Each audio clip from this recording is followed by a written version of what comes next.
8-1, best of luck from the outside post at 12. Patience game at 13. Lemon Drop Kid 28-1. Adonis, a New York-based horse, 43-1. Vision and Verse 55. Pine Up at 60. And Teletable will start from the inside at 65-1. The longest shot on the board is Prime Directive at odds of 80-1.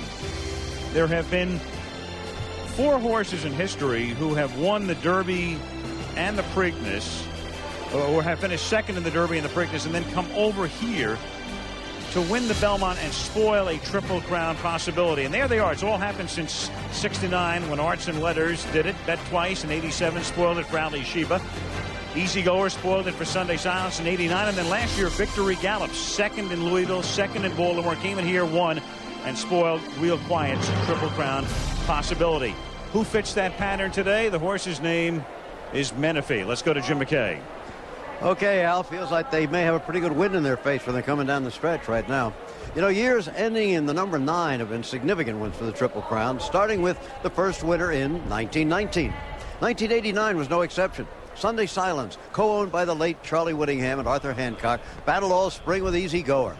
Arthur Hancock now has Derby and Preakness trophies to polish, but there's an empty spot in his heart for the Belmont.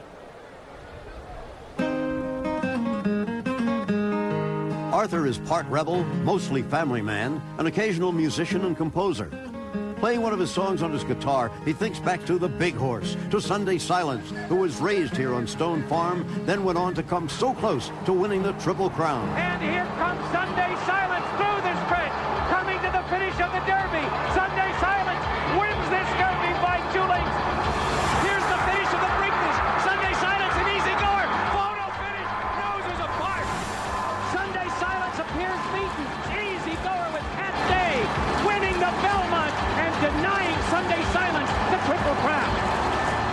It was a terribly deflating moment. I mean, just you feel like a balloon that's just been popped. I mean, and it's a real low.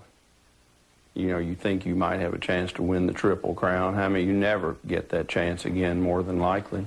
But I'll say that Easy Goer trounced us that day, and it's easier for me to get beat by 10 lengths than to get beat ahead. Well, now he's written a new song for this year's colt, Menifee. In the Derby, Menifee started way out in post position 18, and in the early going he was far back. Menifee, however, was flying at the end and missed catching Charismatic Bite a little more than a head. As Arthur said, it was tougher than being beaten easily. In the Preakness, Menifee wore the silks of Arthur's partner Jim Stone. Despite his Derby loss, he was the favorite. But Charismatic won again with Menifee second. A Menifee win today would be heartbreak for Bob and Beverly Lewis. But Arthur Hancock has 2 Derby trophies and 1 Preakness, and he'll make room for a Belmont. I would feel sorry for the Lewises because I know how low it makes you feel. But after having been defeated twice in the 2 classic races, to win it would just erase all that. It'd be just a fantastic day, just a wonderful day. I got the plan here, Sal. In the jockey's room, Pat Day. He knows what it's like to win 2 legs of a Triple Crown. He did it with Tabasco Cat a few years ago, winning the Preakness and this race.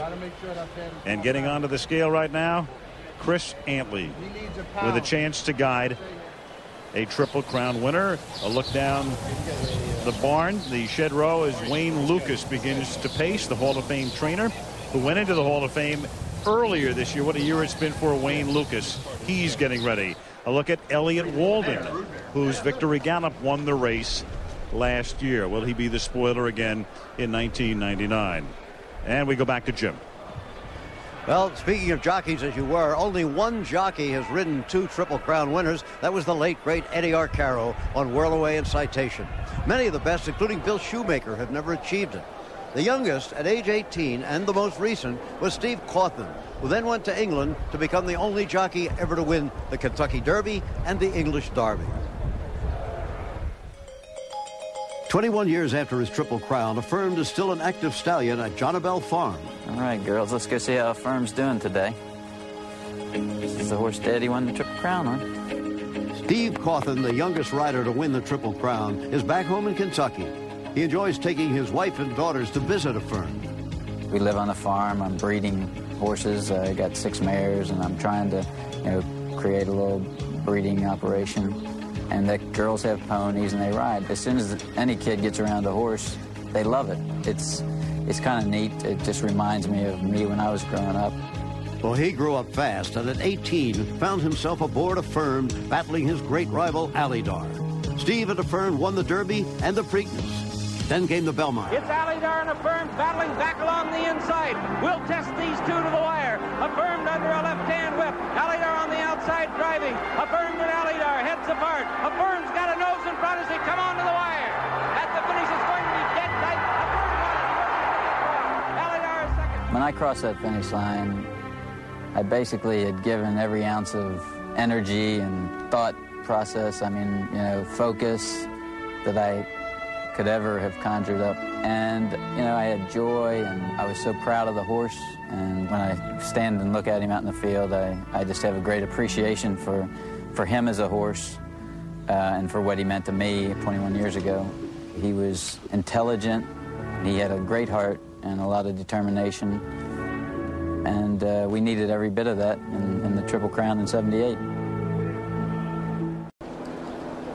That is not quite what you'd call the red carpet, but is this the road to royalty? Charismatic on his way from the barn to the paddock. Let's go to Leslie Visser. Alan, with 2 men who have something to say about the outcome today. First to you, Jerry Bailey. You've ridden both Charismatic and Silver Bullet Day. She figures to be the controlling speed, but what does she have to do to win? Well, she's obviously got to run faster than all these boys to the wire.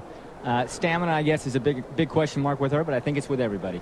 Well, you've ridden for a Triple Crown, disappointed last year. What is your approach to being a spoiler?